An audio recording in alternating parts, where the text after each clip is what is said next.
Is media literacy dead? Read and write poetry because it's cute. We read and write poetry because we are members of the human race.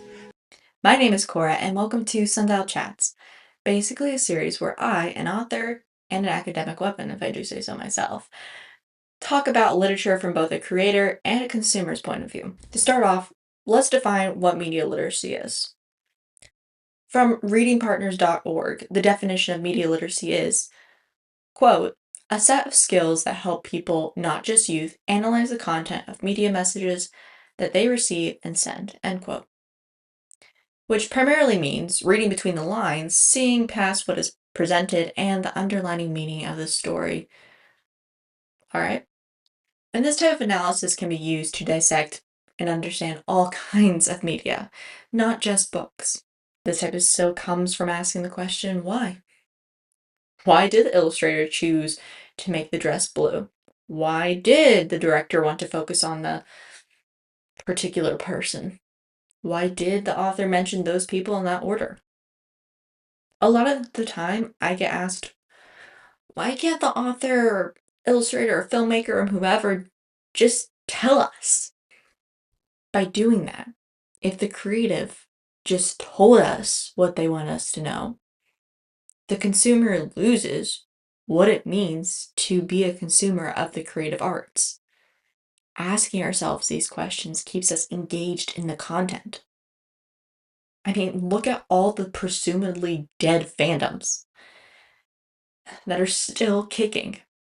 And that's because they're finding little Easter eggs and content over the years. They're able to look back at characters after years of experience in life. So if all this popular media is being resurrected over and over and over again, why is there a media literacy crisis? Media literacy is a form of empathy. If we want to get psychological with it, empathy is defined by Webster's dictionary as, quote, the action of understanding, being aware of, being sensitive to, and vicariously experiencing the feelings, thoughts, and experience of another, end quote.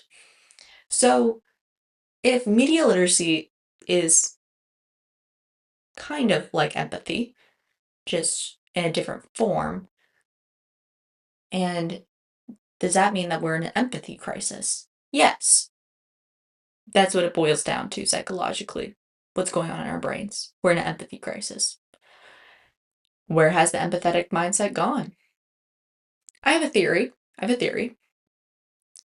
People have become cogs in a machine.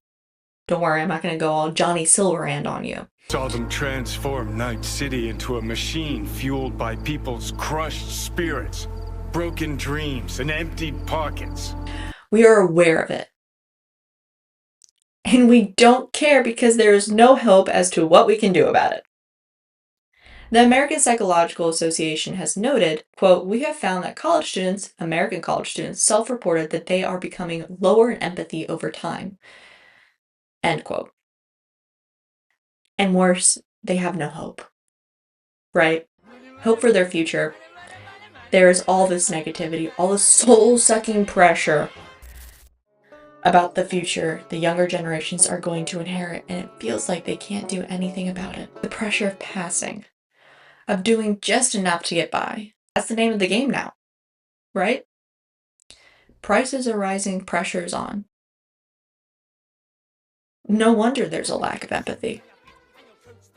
Young adults can't afford it. Literally.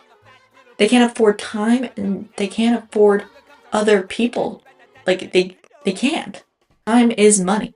That's because we spent our time working overtime to get by, living paycheck to paycheck.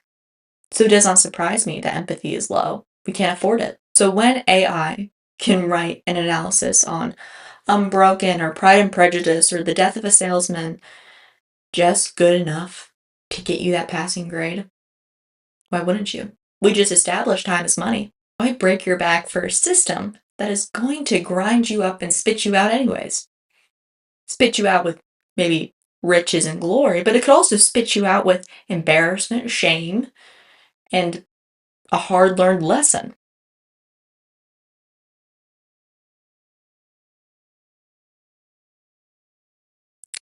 And I wish I had an answer. I truly do. But it's a moral conundrum.